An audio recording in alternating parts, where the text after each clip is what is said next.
अब हम भगवान राम पर हमारी विशेष सीरीज के तीसरे अंश में आज आपको एक और बड़ी दिलचस्प कहानी बताएंगे भगवान श्री राम के बारे में।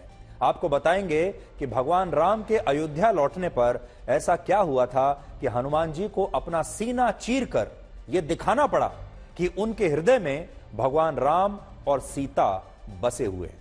आपने भगवान हनुमान की तस्वीर अक्सर देखी होगी, कैलेंडर्स पर भी देखी होगी, धार्मिक पुस्तकों पर भी देखी होगी, जिसमें वो अपना सीना चीर कर दिखाते हैं कि उनके सीने में, उनके हृदय में राम और सीता बसते हैं। लेकिन आपको यह नहीं पता होगा कि इसके पीछे का प्रसंग क्या है और भगवान हनुमान को ऐसा क्यों करना पड़ा, क्यों उन्हें यह साबित करना पड़ा कि उनके हृदय में राम और सीता रहते हैं। तो इसकी भी बड़ी दिलचस्प कहानी है, इसलिए ध्यान से सुनिएगा। वनवास से अयोध्या लौटने के बाद जब भगवान राम और सीता द्वारा दरबार में उपस्थित सभी लोगों को उपहार दिए जा रहे थे, पुरस्कार दिए जा रहे थे, तभी विभीषण ने भी रत्नों से जड़ा एक बड़ा खूबसूरत हार सीता जी को दिया। और यह वही हार था जो समुद्र से रावण को भेंट के रूप में मिला था, यानी यह रावण का हार था जो रावण को भेंट में मिला था। सीता जी विभीषण को ना नहीं कह सकती थी, इसलिए उन्होंने इस बेशकीमती और खूबसूरत हार को स्वीकार तो कर लिया, लेकिन उनकी बहुत इच्छा नहीं थी। इस दौरान भगवान राम सीता के मन की बात जान गए, वो समझ गए कि सीता के मन में क्या है।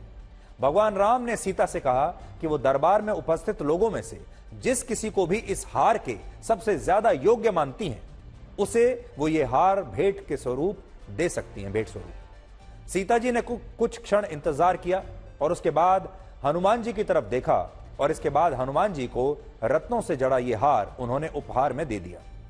हनुमान जी ने भी विनम्रता पूर्वक इस हार को स्वीकार कर लिया, लेकिन इसके बाद वो इस हार को तोड़कर उसके एक एक मोती को अपने दांतों से चबाकर नीचे फेंकने लगे।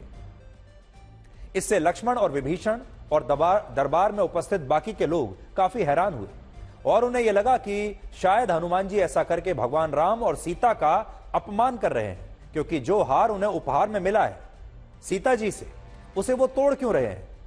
लेकिन जब हनुमान जी से इसके बारे में पूछा गया तो उन्होंने कहा कि वो तो सिर्फ इसलिए इन मोतियों को तोड़कर देख रहे हैं क्योंकि वो ये देखना चाहते हैं कि क्या इन मोतियों में भगवान राम और सीता बसे हुए हैं। और जब उन्हें इन मोतियों और मणियों में भगवान राम और सीता नहीं मिले तो उन्होंने रत्नों से जड़े इस हार को मात्र कंकड़ और पत्थर के समान मानते हुए इसे त्याग दिया। हालांकि दरबार में उपस्थित विभीषण और लक्ष्मण समेत कई प्रांतीय राजाओं को यह बात अच्छी नहीं लगी और उन्होंने हनुमान जी से पूछा कि उनके शरीर पर भी तो कहीं भगवान राम और सीता नहीं है, तो फिर उन्होंने अपने शरीर को क्यों धारण किया हुआ है, अपने शरीर को भी त्याग दें। यह सुनकर हनुमान जी ने कहा कि वो इस बात को साबित कर सकते हैं कि जिस शरीर में वो वास करते हैं उस शरीर में भगवान राम और सीता बसते हैं। और इसी के बाद उन्होंने अपना सीना चीरकर अपने हृदय में भगवान राम और सीता को दिखा दिया।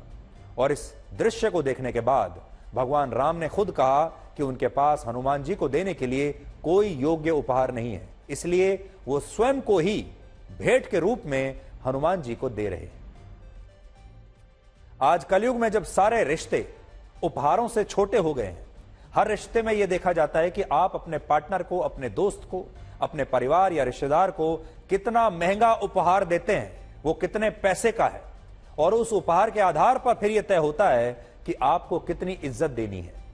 तब आप भगवान राम और हनुमान जी के रिश्ते से यह प्रेरणा ले सकते हैं कि असली प्रेम महंगे गिफ्ट्स देने से साबित नहीं होता। असली प्रेम सच्ची निष्ठा और ईमानदारी से पैदा होता है और यह प्रेम फिर सदैव के लिए जीवंत रहता है। यह प्रेम किसी हीरे पर आश्रित नहीं होता। हम हर रोज भगवान राम से जुड़े ये प्रसंग आपको सिर्फ इसलिए बता रहे हैं ताकि आप भगवान राम से प्रेरणा लेकर अपने जीवन को इस साल नई दिशा दे सके। और ये वो सबक है जो अमीर, गरीब, धर्म और जाति से सबसे ऊपर है, क्योंकि आप किसी भी धर्म से हो, ये प्रसंग आपको एक बेहतर इंसान बनने में और एक सफल इंसान बनने में मदद कर सकते हैं। इसलिए हमारे देश में बहुत सारे ऐसे लोग होंगे जो राम मंदिर में जाने के लिए तो बिल्कुल तैयार हैं, वो राम मंदिर जाना चाहते हैं, लेकिन शायद भगवान श्री राम के आदर्शों से उनका अभी तक परिचय नहीं हुआ है, उनकी मर्यादाओं से उनका परिचय नहीं हुआ है। आप भगवान श्री राम के असली भक्त तब कहलाएंगे जब आप उनके आदर्शों को अपनाएंगे और उनकी मर्यादाओं पर भी आप चलने की हिम्मत दिखा सकेंगे। उसके बाद ही आपको राम मंदिर जाना चाहिए।